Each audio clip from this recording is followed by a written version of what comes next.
There's only one day left before the anticipated release of Wind and Truth, the fifth and final book in this first arc of Stormlight Archive by Brandon Sanderson.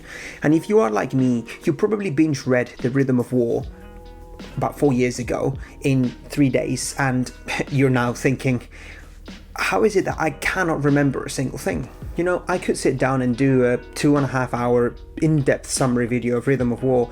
The truth of the matter is that I don't have the time. And this is not a dig at anyone, but you might also have a busy life. You might not have the time to sit down and watch a 2.5 hour, brief summary. If that is the case, this is the video for you. I'm going to give you an actual brief summary of Rhythm of War in less than 30 minutes, all condensed and packaged for your consuming needs.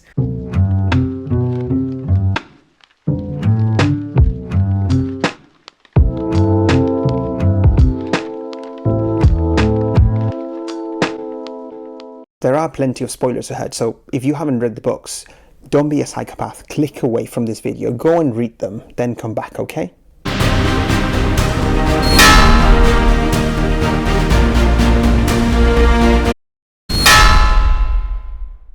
We all know that Sanderson has a talent for slowly build up and weave stories until we get to the Sanderlanche, a massive climax that leaves you clonked out for a couple of days. And this is one of the reasons why more and more people are coming to the Cosmere.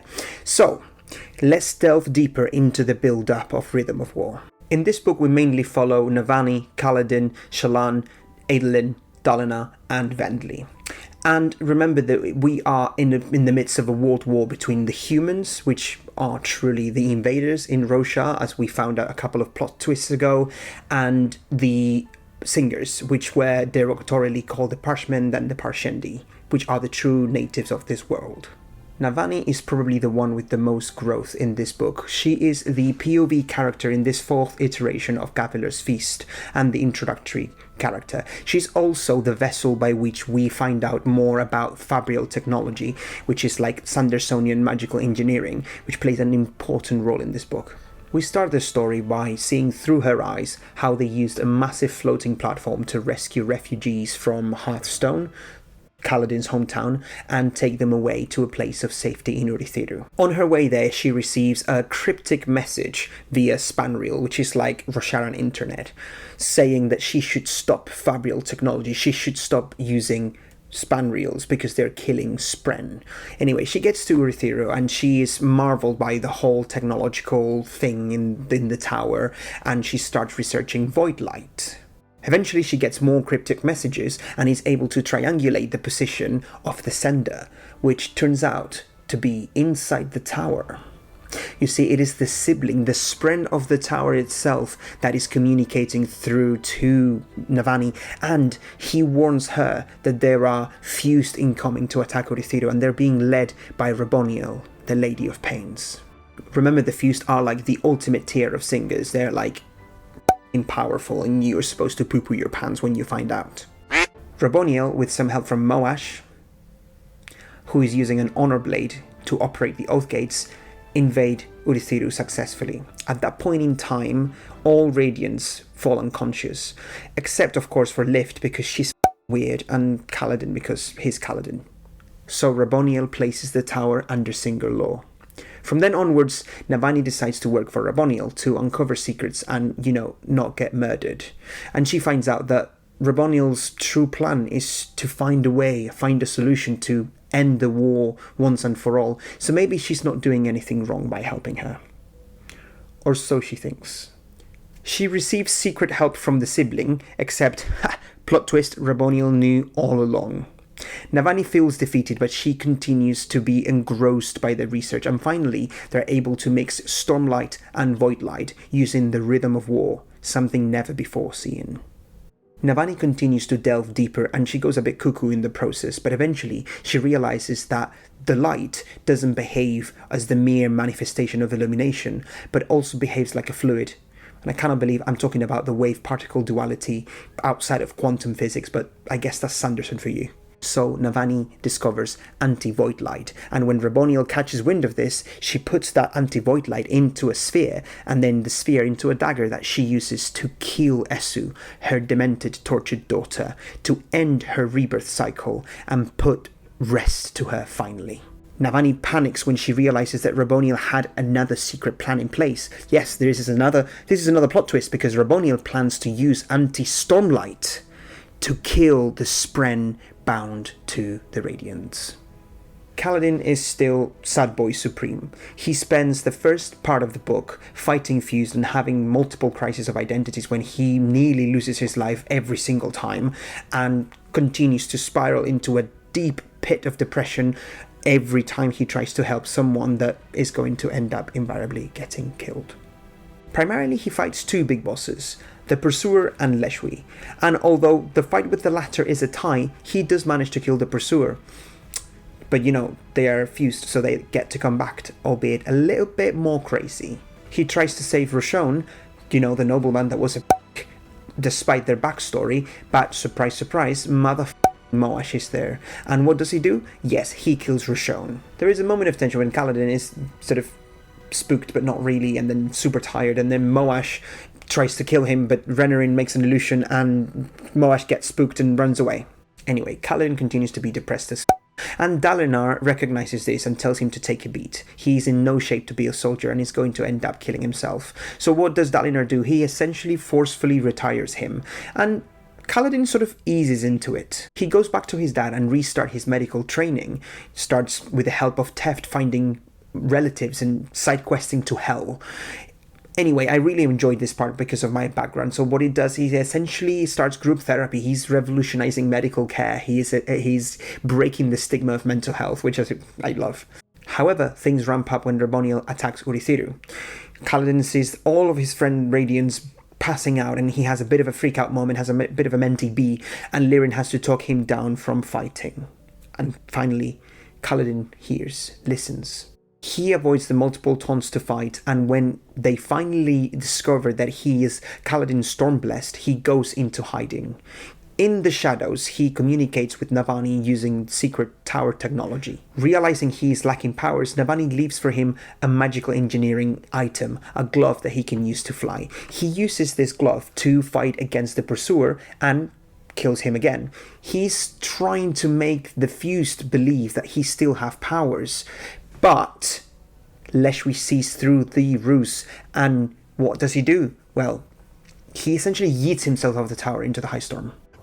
Now, how the hell does he get saved this time? Well, Dalinar is cool, and he rides the storm with the Stormfather, sees that shit has hit the fan in Urithiru. This is how he finds out. And then he uses the wind to push Kaladin back into the tower.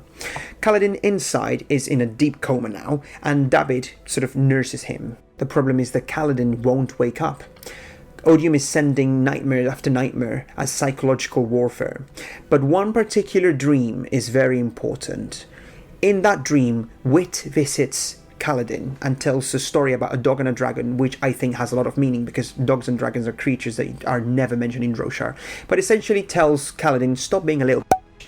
Things get bad, and then you stand the up and you fight. Come on, get up. And finally, Kaladin is reinvigorated. In this book, Shallan becomes a bit of a double agent, or triple agent, or sextuple agent, considering she has 500 million personalities. And she begins unmasking conspiracy after conspiracy, first the Sons of Honor, then the Ghostbloods. There is a moment of tension when Vale wants to kill Ilalai, Sadius' wife. But it doesn't matter anyway because she ends up dying of poisoning, but not before she tells Shallan that there are spies close to her. It is in her room that Shallan finds a notebook with mysterious names like Nalathis, Scadriel and Taldane. But remember, she is working for the Ghostbloods, who she is double-crossing or triple-crossing, I don't know. Soon, she has a conversation with Mraize, who reveals their true intentions of leaving Roshar. He also tries and baits Shallan into doing another job, which she accepts because, of course, she does. Find Ristares in Lasting Integrity, the city of Honorspren in Shadesmar. So Shallan has a conference with herself, I guess.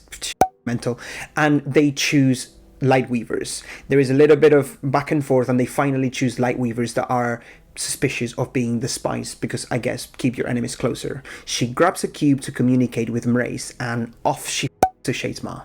Once there, accompanied by Adolin, they get on a barge and they travel the beady ocean towards lasting integrity. What she does during the travel is trying to find out who the spy is, and in the process has multiple crises of identities and becomes a psychiatric mess. But anyway, they get to lasting integrity. And how do they buy entry into the city? Well, Adolin has the brilliant idea of turning himself in. He tells Honorspren, judge me for the sins of my ancestors for what happened during the Recreants. Shallan continues to argue with her other personalities, or with herself, I guess. And she's very mad when she finds out that her Spren pattern lied to her. In any case, she finds the only other human in lasting integrity, and she thinks, oh, this must be Restaris, but no. In true Sandersonian fashion, we find out that Restaris is actually the High Judge that is about to adjudicate on Adolin's case. And his real name is actually not Restaris, is Kalek. At this point in time, Shallan realizes that Mrace has sent her to lasting integrity to kill a herald. She has a bit of a freak out, but Mrace just tells her, shut up, open the cube, and in there she finds a dagger with which to kill Kalek. Now Mrace also tells her that the leader of the Ghostbloods has a similar condition to Kalek. So which herald is in charge of the Ghostbloods? Anyway, it doesn't matter, because in the end Shallan tells Mrace to go f*** himself with a chicken. She's gonna do her own thing, so when she comes back to Eurythero, the Ghostbloods better be away. Oh, Adolin, our favourite golden retriever boy. He helps most of the first part of the book, helping Sad Boy Supreme Kaladin trying to get out of his depression, and wingmanning him, trying to get him some action, and then he goes to Shadesmar with his wifey. In there, he has the biggest development for his character. He deepens his connection with Maya, the Deadeye Spren that is bound to him. And he's also the main brain, considering that Shallan is having continual identity crisis to come up with a plan to get into lasting integrity. So he goes over all of the options to, in the end, arriving at the one that we already mentioned. In lasting integrity, he sits judgment, and when Maya is called upon the stand as a witness, we find out that during the Recreants, the Spren weren't actually murdered.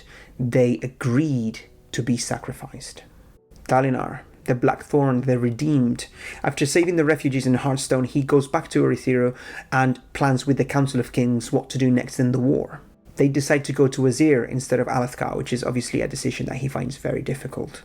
Away from Eurythero, he keeps a close eye on Taravangian, because when the news that the Oath Gates and the Spanreals are disrupted from Eurythero, they both, so him and the Mink is a general who is important for the war effort, they realize that Taravangian must be behind this, but they think that there is more to the story. In the midst of a battle between the Alethi and the Vedans, he encounters Nalan, one of the heralds, and Nalan tells him, you need to stop this war because it is unjust.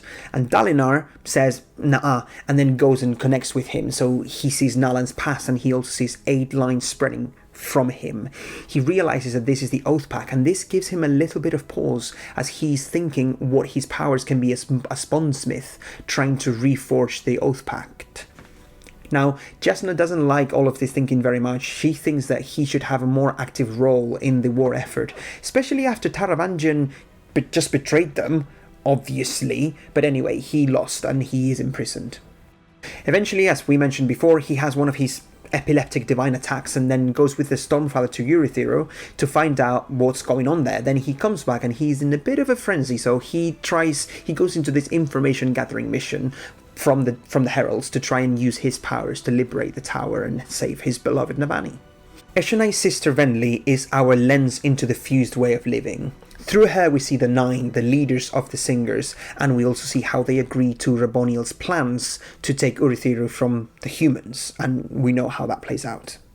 In any case, she marches with Raboniel towards the tower, and they have a lot of conversations about surge binding and deep Singer lore, things that I have no clue about. But anyway, she's actually a bit disgusted by all the violence because Venli considers herself a scholar.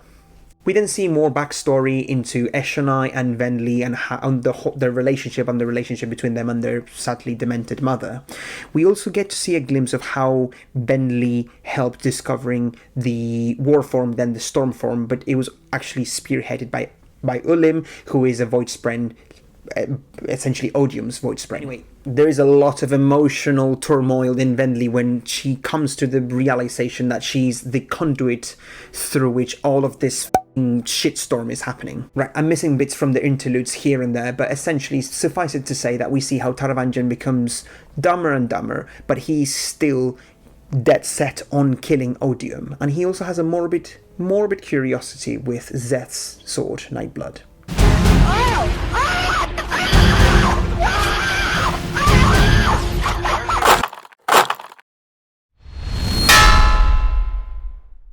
And of course, all of these stories weave together and come to a climax in the last part of the book. Let the Sanderlanche begin. A pivotal chapter is when Jasna and Wit have a conversation about Rhys, the person that took Odium's vessel and became the god. He also explains how Rhys, Odium, wants to win and wants to win comfortably, showing intelligence. So he goes into this contract for a contest of champions. But in Erythir, things are going to get spicy.